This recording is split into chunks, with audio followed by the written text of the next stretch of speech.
Nós temos uma nova estratégia nacional para o mar que irá ser executada até 2030.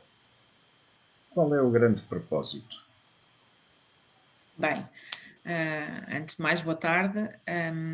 A Estratégia Nacional para o Mar tem um propósito de direção, enquadramento e poder de negociação do Executivo. Ou seja, é uma estratégia que é proposta pelo Ministro do Mar, mas que é transversal a todos os ministérios, porque há assuntos que são da esfera de ação de outros ministérios, infraestruturas, economia, ambiente, e portanto é uma estratégia construída com todos, e esse documento político, mas também, eu gosto de dizer, civil, é um documento que serve depois numa série de propósitos. Vou dar 2 exemplos. Por exemplo, negociação do Plano de Recuperação e Resiliência. O facto de nós termos um conjunto de medidas estratégicas políticas assumidas num documento publicado em resolução do Conselho de Ministros permite-nos validar algumas propostas que são feitas por Portugal à Comissão Europeia. Segundo exemplo, negociação dos financiamentos europeus para Portugal. Mais uma vez, como é que nós garantimos, por exemplo, que no Portugal 2030 ou no Mar 2030 poderá haver financiamento para determinadas linhas de apoio?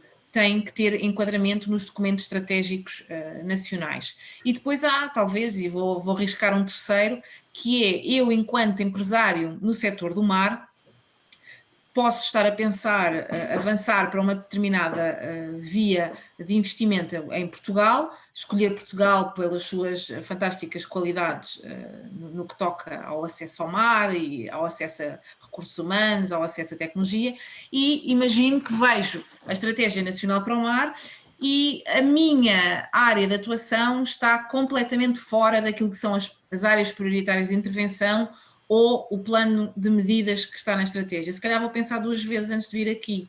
Ou, ao contrário, se de facto eu conseguir encaixar a minha ideia naquilo que são as prioridades do país, onde vai certamente ser direcionado o financiamento e onde vai certamente haver vontade pública e política que ela aconteça, então a probabilidade de sucesso também é maior. Portanto, é um documento que serve uma série de propósitos.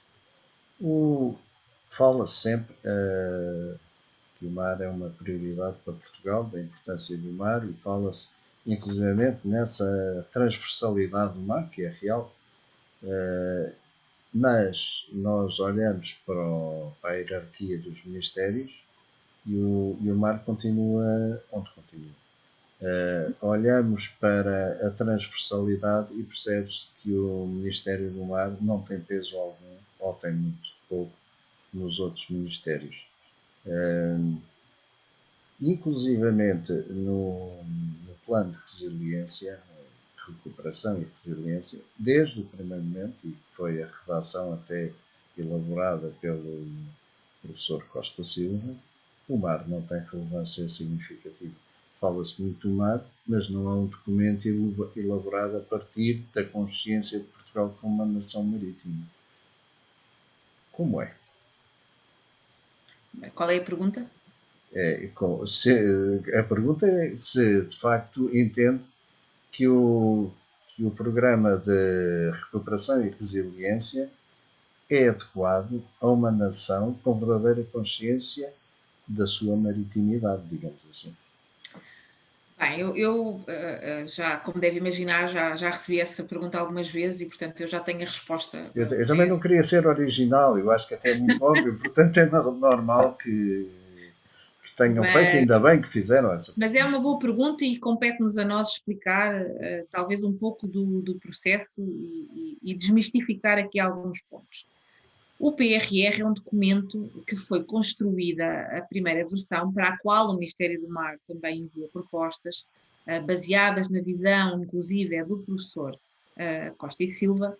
É um documento que foi construído com uma visão transversal, ou seja, tem 3 grandes eixos: resiliência, transição climática e transição digital, e dentro desses 3 eixos, a primeira versão do PRR propunha essencialmente investimentos em visíveis ao olho civil de uma forma transversal. Isto quer dizer o quê? Que era pouco explícito, nessa primeira versão, onde é que estavam os investimentos setoriais de forma óbvia. Essa primeira versão era designada, inclusive, como uma visão estratégica para depois da elaboração. Não era um programa de ação, digamos assim. Não são dois documentos diferentes. São dois documentos diferentes. A visão estratégica para Portugal 2030, produzida pelo professor Costa e Silva, inclusive, mete o mar como central na sua visão estratégica.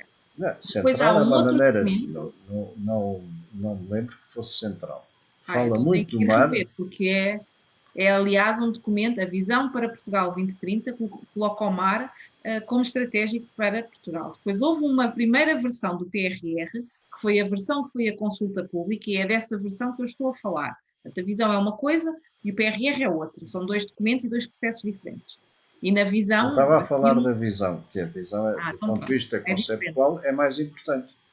Não, a visão é um documento pedido pelo Executivo ao professor António Costa e Silva, e na visão está bem explícita a centralidade do mar para Portugal. É uma interpretação.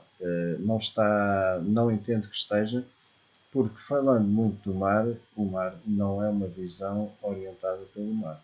Mas enfim, esse depois dá origem, ou é a base para depois se elaborar o plano de ação, que então já é constituído pelo PRR, certo? Não é bem assim, não foi bem assim o procedimento, portanto... Mas tendencialmente seria isto. A visão foi pedida para que Portugal pudesse, visto num processo que foi aberto e que foi construído por alguém que não faz parte do Executivo, pudesse ouvir e auscultar a sociedade para os próximos 10 anos. Isso é a visão estratégica de Portugal 2030. Na visão, discordo da sua opinião de que não está o mar presente, muito pelo contrário, está lá o mar até nas suas várias... O mar está presente, o que eu digo é que não é o mar, quando diz que é central, deveria ser todo o pensamento, deveria ser, digamos assim, orientado com base, não sei se se pode dizer, pelo mar. Com base no mar ou pelo mar. Sendo central. Fala muito do mar, mas não é o mar que determina, como fala do mar, como fala das bicicletas, como fala da transição climática, como fala de muitos outros assuntos, não é? Mas ali não tem uma visão de Portugal. O país é constituído por muitos outros assuntos, não é? E, portanto... Sim, com certeza. Eu não digo que não falasse de bicicletas e de transição climática, etc., porque isso existe. Porque o mar até tem um papel a desempenhar na mobilidade sustentável e na transição climática. Com certeza, porque, como eu digo, o mar é tudo, não é? O mar, ou melhor, o mar está ligado a tudo, é transversal. Mas eu, ao penso Portugal a partir do mar, ou melhor, como nação marítima, ou penso mais como nação continental. E aquilo é uma visão de Portugal a partir de uma visão muito mais continental. Mas enfim, isso agora é... Eu discordo completamente e se calhar vale a pena reler o documento final da visão estratégica para Portugal, porque é precisamente o contrário. Eu até diria que esse documento da visão estratégica para Portugal é, de alguma forma, contraditório com a primeira versão do PRR. Portanto, eu tenho aqui alguma dúvida se estamos a falar do mesmo documento ou não. Portanto, a visão estratégica para Portugal, documento aprovado, visão estratégica 2030, tem o mar como centralidade portuguesa e em muitas das propostas que o professor António Costa e Silva faz. A primeira versão do PRR não tem, efetivamente, refletida esta visão estratégica para Portugal. Aliás, foi uma das principais críticas que foi feita pela sociedade ao documento primeiro do PRR. A versão final do PRR, aprovada agora pela Comissão Europeia, tem... O que agora importa, porque é com base nisso que se vai trabalhar. Portanto, agora podemos esquecer as interpretações da visão, porque agora é que está pronto, e é com base nesse documento que se irá desenvolver o futuro, os projetos. Exato, e o comentário que fez foi que o mar tem pouca importância. Tem pouca expressão. E, portanto, eu aqui gosto de prestar um esclarecimento porque eu acho que é importante perceber. O PRR, versão aprovada pela Comissão atual e para implementar, tem 3 componentes, 3 eixos transversais e algumas componentes setoriais. Diferenças entre estas componentes e outras. Tem uma componente mar, C10, que tem 252 milhões de euros garantidos para investir em projetos concretos já definidos nessa componente, mas tem o PRR como um todo várias outras áreas e várias outras componentes onde o mar também vai buscar investimento. E vou-lhe dar um exemplo muito simples. Componente 5, agendas mobilizadoras de inovação e de reindustrialização. É expectável que haja uma agenda azul nesse pacote, e estamos a falar de um pacote quase tanto como o pacote C10, mais 200 milhões. Componente C6, qualificações e competências humanas, portanto, na área da educação. Mais uma vez, todas as organizações que querem desenvolver e capacitar recursos humanos para o mar, e estamos a falar aqui de escolas navais, escolas náuticas, universidades, ensino superior, também eles terão aqui uma oportunidade competitiva para ir buscar verbas. Um outro exemplo, C7, infraestruturas, áreas de acolhimento empresarial, incubação, desenvolvimento e inovação de empresas. Mais uma vez, é transversal, aqui também poderão ir buscar mais verbas. Componente 16, empresas 4.0, fomento e capacitação, quer digital, quer internacional nas empresas. Também as empresas do setor poderão ir buscar aqui verbas. Portanto, quando se diz que não há dinheiro no mar para o PRR, eu acho que as pessoas não estão a ver onde é que está o dinheiro do mar no PRR, porque o Ministério do Mar fez um trabalho, na minha opinião, bastante hercúleo, um tempo tão curto, de garantir que todas estas componentes eram abertas a todas as áreas.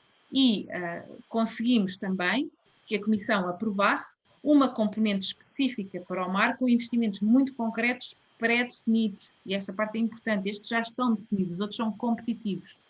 E, portanto, eu discordo que o PRR não tem mar.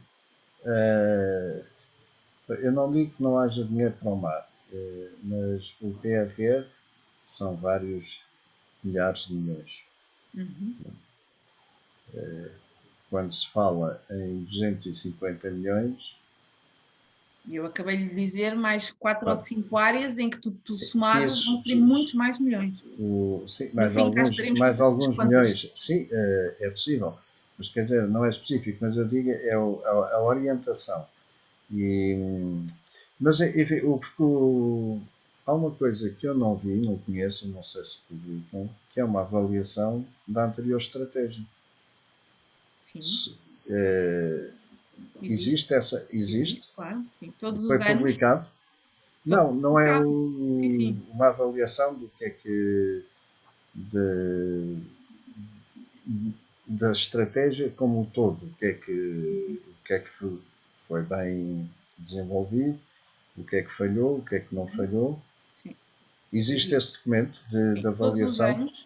Todos os anos é feita uma monitorização do impacto da estratégia numa série de indicadores pré-definidos que resulta na publicação do relatório anual da economia do mar. Esta é uma publicação anual. Inclusive, no último ano, nós até mudámos o nome para ser mais óbvio para as pessoas que aquela é uma monitorização anual que nós vamos fazendo. A avaliação final da Estratégia Nacional para o Mar anterior, que acabou em dezembro de 2020, é feita durante o ano seguinte, porque só depois dela acabar é que nós podemos avaliá-la. Portanto, nós estamos em julho, esta avaliação está a ser concluída, vai ser publicada e vai ser publicada onde estão todos os outros relatórios, na página da DGPM, correspondente ao Observatório da Economia Azul, na componente que lá tem da monitorização da estratégia. Portanto, encontrará lá os outros e terá este também, que já está praticamente terminado.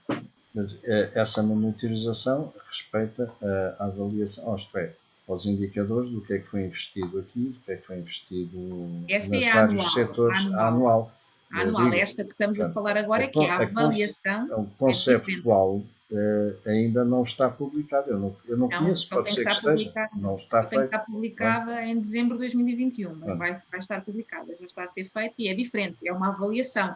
Vamos pegar no plano Mar Portugal, que era aquilo que era em concreto para fazer da estratégia anterior, vamos pegar, fizemos a avaliação de cada um dos projetos que estavam previstos na estratégia e vamos reportar porque uma das... é que cada um deu e não deu e onde é que faltou dar, e também foi isso que foi a base da estratégia nova, não é? Nós temos dados já preliminares. Claro, mas simultaneamente, aliás, a Helena estava à frente da Blue Bio Alliance e, portanto, nós tínhamos como propósito, ou a determinado momento falava-se, ainda no tempo do anterior presidente, Cavaco Silva, que Portugal se deveria especializar numa ou outra área do mar, como por exemplo na biotecnologia. Que avaliação é que faz dos esforços realizados para uma especialização de Portugal, por exemplo, na área da biotecnologia? E como é que as coisas têm corrido?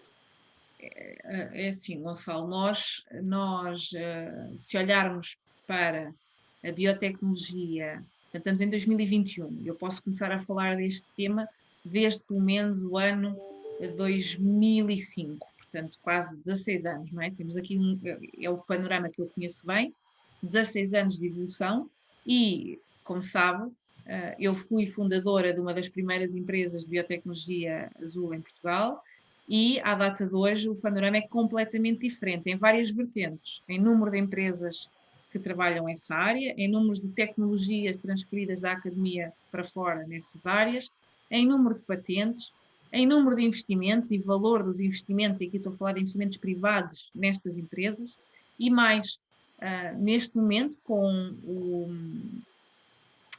com algumas das formas de financiamento que foram implementadas entretanto, nomeadamente o Programa Crescimento Azul da ZIA Grant e o programa anterior, com o Fundo Azul, com inclusive o Mar 2030 e, mais importante, com novas iniciativas de financiamento público ou privado, como o Portugal Blue, cuja primeira call acabou em abril deste ano e teve muito mais concorrentes, ou seja, investidores privados que querem montar fundos de investimento de capital de risco em Portugal para investir em economia azul, sustentável, circular ou em tecnologia oceânica com impacto nas alterações climáticas, demonstra o quanto Portugal evoluiu. Depois temos outras coisas como os aceleradores, o próprio Globio Value e outros aceleradores que há em Portugal a trabalhar nestas áreas, que neste momento já são competitivos. E o que é que isto quer dizer?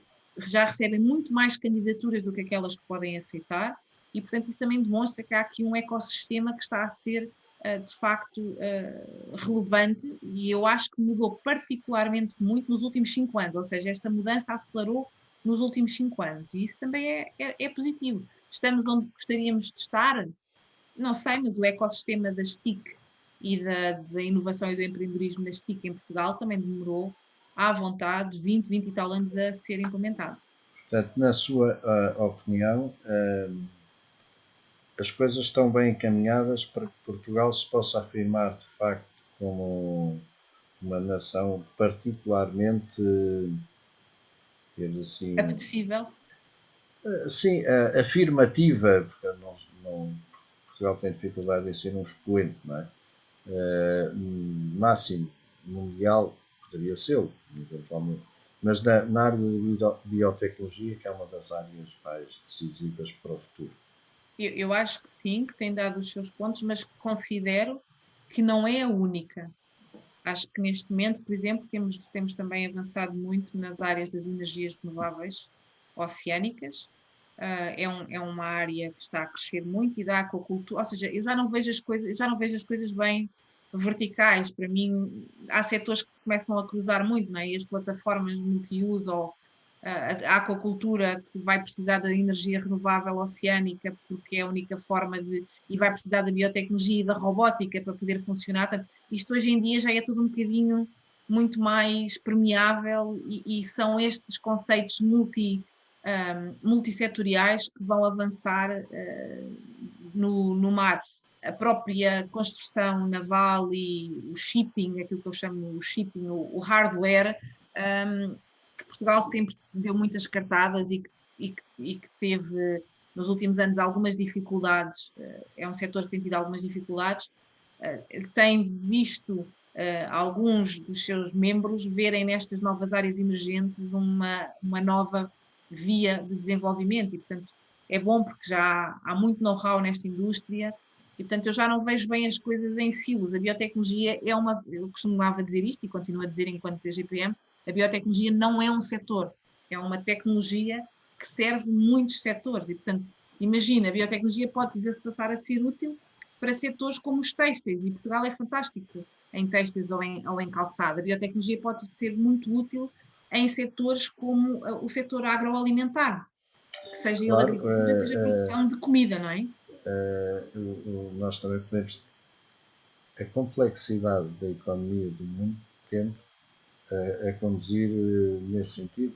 Eu, se falar de informática, pode ser que serva à contabilidade, como serve à medicina, como serve às comunicações, etc. Mas é um setor em si.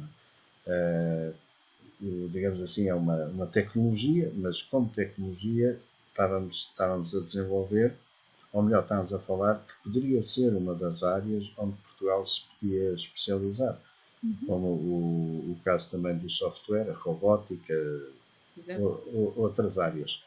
E por isso é que eu perguntava se via que o caminho que está a ser percorrido nessa área da biotecnologia está no bom caminho, se assim se pode dizer. Não é? Eu acho que teve um grande impulso e sinto que o próprio PRR e a forma, lá está, a forma como o setor vai ter que se organizar para ser competitivo e aceder a alguns dos benefícios que o PRR possa trazer, vai obrigar a um novo salto, ou seja, vai obrigar a que o setor agora passe da versão startup para a versão scale-up e ser de facto um fornecedor de soluções para as grandes indústrias que nós temos em Portugal. E essa é uma preocupação, seja nas empresas, todas as empresas, de uma forma ou outra ligadas ao mar, mas até nessas de biotecnologia, de aquacultura, etc., que é o que é que procedimentos é que estão a pensar implantar de forma a que os financiamentos cheguem diretamente e o mais possível às empresas, para que as empresas se desenvolvam. Bem, nós aqui, eu acho que no mar não nos podem, de facto, acusar de não direcionar o financiamento para as empresas. Vou dar 2 exemplos. O programa Crescimento Azul. São algumas empresas, é que não sou eu que acuso nada. Claro. São algumas empresas é que referem que isso é uma preocupação delas, acima de tudo, não é? Eu acho que já lá vai o tempo em que os financiamentos públicos eram direcionados para as universidades ou para os institutos públicos ou apenas para a investigação, para o próprio Estado, diga-se assim, não é? Já lá vai esse tempo, até porque hoje em dia temos um Portugal 2020, um Compete, cuja maior parte dos avisos são direcionados efetivamente para investimentos em empresas.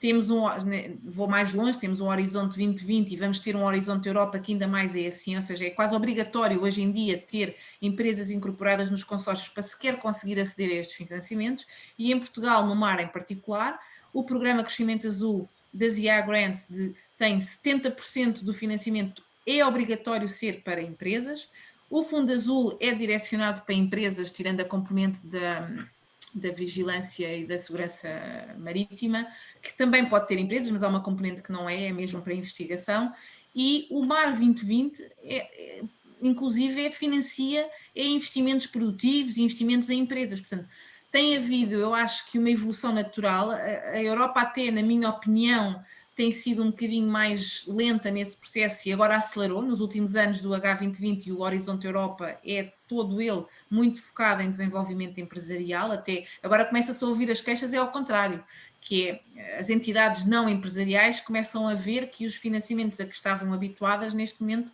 já não são só para eles e estão a ser direcionados muito para o mercado, porque a Europa também percebeu que há muita inovação e há muito trabalho a ser feito efetivamente nas empresas, pequenas e médias empresas, nas startups e até nas não PMEs, que têm elas também grande capacidade de inovação e é preciso muitas vezes ajudar a colmatar o risco de mercado e algumas fases de desenvolvimento para estas empresas. Até uma empresa madura que quer entrar numa nova área de negócio tem risco associado e o dinheiro público pode, bem dirigido, servir para colmatar essas necessidades. E, portanto, eu acho que os novos instrumentos que estão a ser desenhados, e alguns que já estão em vigor, terão tendência para cada vez mais suportar as empresas. O próprio PRR, o dinheiro da componente mar, é todo ele praticamente para as empresas. Eu sei que estamos apertados de tempo, tenho que sair. Mas, enfim, ao longo desta conversa, também um dos aspectos que foi referido em áreas como, por exemplo, a marítima turística, das marinas e por aí fora, o que as pessoas se queixam é que não são ouvidas. E o que é que a política do mar pensa fazer quanto a isso, ouvir mais os atores e agentes dos vários mercados? Olha, eu não estou aqui há muito tempo, como sabe, estou cá há 1 ano e pouco, mas os processos em que estive envolvida, nomeadamente a Estratégia Nacional para o Mar e a elaboração das componentes do PRR, que digamos são os mais mediáticos, há outros, mas esses são os mais mediáticos. A Estratégia Nacional para o Mar foi construída desde o início. Começámos por fazer um esqueleto e a primeira versão de proposta foi construída com um conjunto de 50 a 75 stakeholders que nós contactámos diretamente para nos darem aporte de norte a sul do país, ilhas incluídas e em diferentes áreas. Depois de termos o primeiro esqueleto e de partilharmos com todos os ministérios, porque também eles tiveram que ser ouvidos, quando colocámos a Estratégia Nacional para o Mar em consulta pública, fizemos 13 sessões de apresentação, participaram milhares de pessoas, recebemos e colecionámos mais de 250 contributos escritos reais que foram enviados através da plataforma e os outros todos que recolhemos, e devo dizer que foi a estratégia nacional mais participada de Portugal. Em relação ao PRR, optámos por fazer tivemos menos tempo para o fazer, portanto, isto foi uma corrida contra o tempo, mas mesmo assim fizemos questão de todos os componentes que estavam sobre a alçada direta do Ministério do Mar, nós fizemos reuniões com as regiões para podermos ouvir as suas ideias e, portanto, eu não considero que nós não ouvimos os stakeholders nestes processos, que eu acho que são aqueles que são de facto importantes. Estamos agora ainda, por exemplo, a fechar, isto é Portugal, não somos nós, Ministério do Mar, não é? Os acordos de parceria do Portugal 2030, que são baseados em quê? Lá está, na Estratégia Nacional de Inovação, nas estratégias setoriais, que são também elas processos de ouvir. Eu acho e aqui falo enquanto cidadã, nós, cidadãos portugueses, somos pouco participativos por natureza e, portanto, nós também nos envolvemos pouco nestes procedimentos, porque eles existem. Nós é que nos envolvemos Os pouco cidadãos neles. portugueses muitas vezes são poucos participativos porque têm consciência da irrelevância da sua participação, eventualmente. Eu diria que não. Mas Todas as sugestões que nós recebemos, nós tentámos incorporar tradicionalmente, isto não é uma coisa de hoje claro. nem de ontem, não é? Isto é tradicional. Mas eu acho que as coisas têm tentado mudar, os orçamentos participativos, eu acho que tem havido uma série de iniciativas. Também leva uma geração, há muitos hábitos que levam uma geração para mudar. Agora, há uma outra crítica, enfim, que também se compreende. Uma delas, por exemplo, é que continuamos com um problema grave de licenciamento. Continuamos sem um sistema de licenciamento ágil. Depois há um problema também que é mais para aquelas áreas que estamos a falar, por exemplo, da aquacultura, está-se a dizer. Continua a haver hoje um ordenamento do espaço marítimo e um ordenamento do espaço do território, não é? Um ordenamento do território. Não são necessariamente compatíveis, embora no próprio lei de bases se diga que tem que compatibilizar, etc. Mas esses também são problemas que, em algumas circunstâncias, são graves. Os licenciamentos levam muito tempo e, como sabemos, há custos inevitáveis. Leva-se 3, 5, 7 anos, às vezes, para ter um licenciamento. O processo foi iniciado pelo Ordenamento do Espaço Marítimo. Se deve considerarmos esse o início de um possível sistema de licenciamento ágil, que começou em 2008.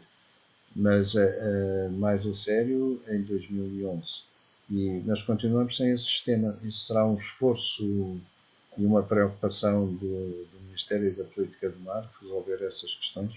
Assim, a aquacultura e os licenciamentos são competência da DGRM, eu estou aqui a representar a DGPM, e portanto eu não atuo diretamente sobre esse tema.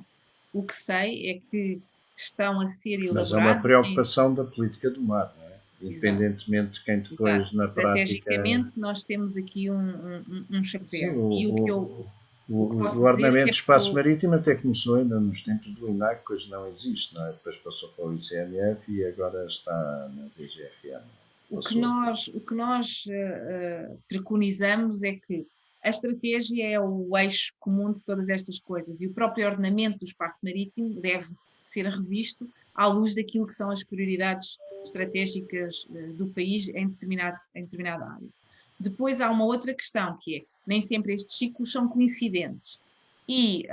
Mas numa nota positiva, o que quer dizer é que sei que o Ministério do Mar está tentado todo este ano e vai continuar a fazer um conjunto de revisões e de novas publicações legislativas que pretendem precisamente resolver uma série de lacunas que estão identificadas e ultrapassar uma série de problemas que existem na aquacultura e nas licenças atribuídas. Portanto, eu não gostaria de me estender muito mais nisto, sei que eles que estamos a trabalhar nisso, sei inclusive é que já houve alguns diplomas que foram circulados para aprovação e que mais estão a ser produzidos neste momento.